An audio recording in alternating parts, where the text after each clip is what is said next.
आजच डाउनलोड करा आणि तुमच्या आवडत्या मालिकांचा आनंद लुटा।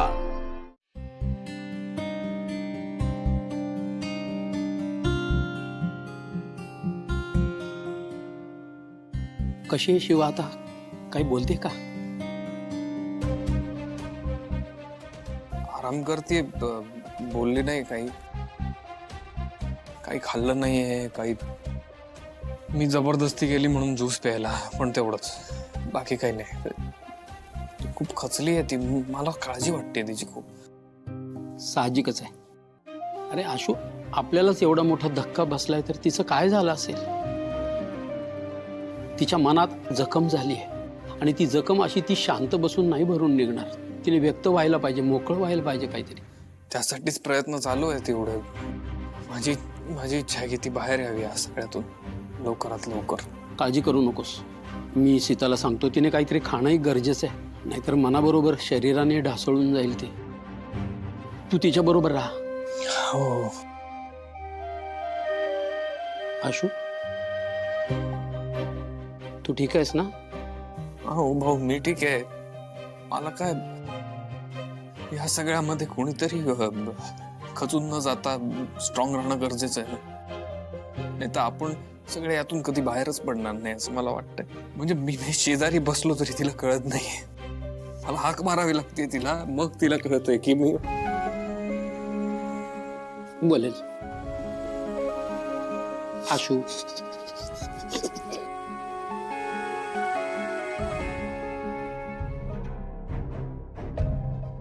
हे बघा, हा ट्रक इकडून आलाय आणि रॉकी त्याच्या समोर इकडे आला आणि ट्रकची त्याला धडक झाली।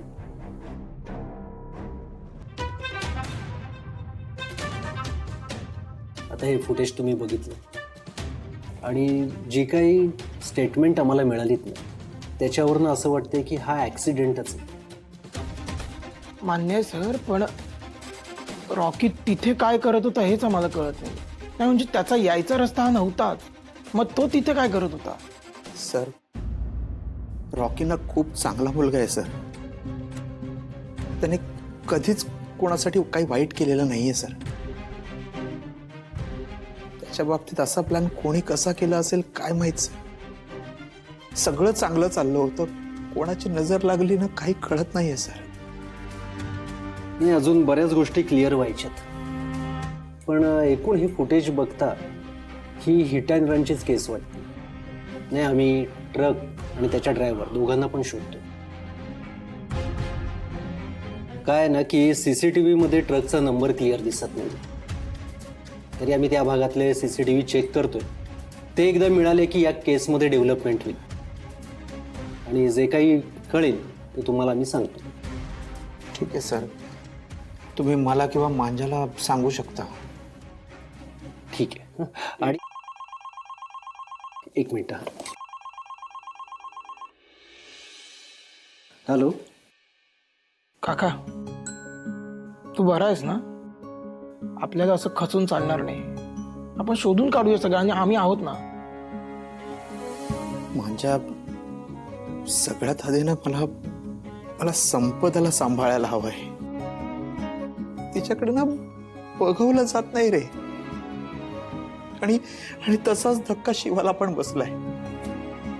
दोघींना धक्के बसले, त्यातून ते लवकर सावरणं खूप गरजेचं आहे। म्हणून सांगतोय ना की आपण खचून कसं चालेल, त्यांना सांभाळायचं आहे ना। हा, होईल, करूया।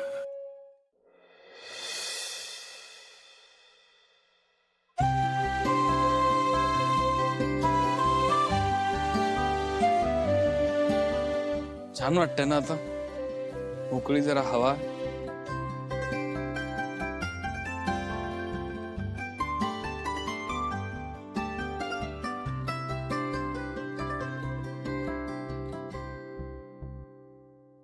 हे बघ, तुझी आवडती जागा आहे नाही, ते आपण किती टाइमपास केलाय। आठवतंय आपण ते एकदा इथे गप्पा मारत बसलो होतो आणि मग खूप वेळ टाइमपास केला, आणि इथं झोपून गेलो आणि दुसऱ्या दिवशी सकाळी ते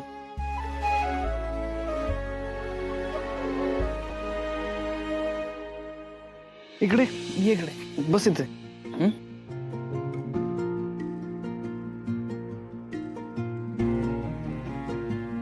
तुला माहितीये का, एक मुलगी आहे, ती नेहमी म्हणते की तुम्हाला जर आयुष्यात त्रास होत असला, मनात जर काही असलं तर नेहमी मोकळं व्हावं, बोलून टाकावं.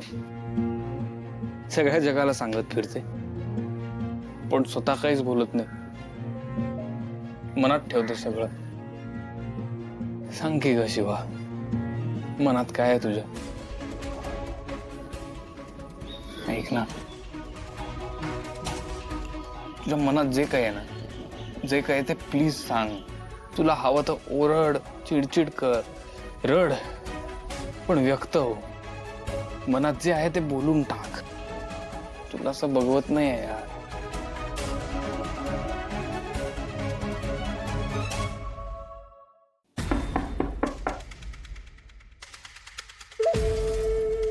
कोण आहे? आई अगं मी आहे. कोण? सुहास? हा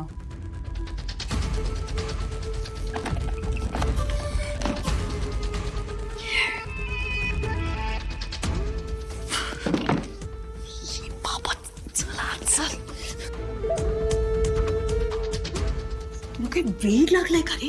हा, दिवसा ढवळ्या का आलायस तू इकडे? कोणी बघितलं तर काय होईल? आई आता कोण बघणार आहे?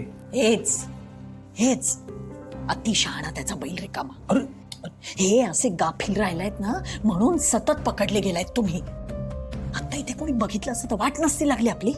आई सगळं घर धक्क्यात आहे, कोणी कोणाशी बोलत नाही. अशात आपल्याकडे लक्ष द्यायला वेळ आहे का कोणाकडे?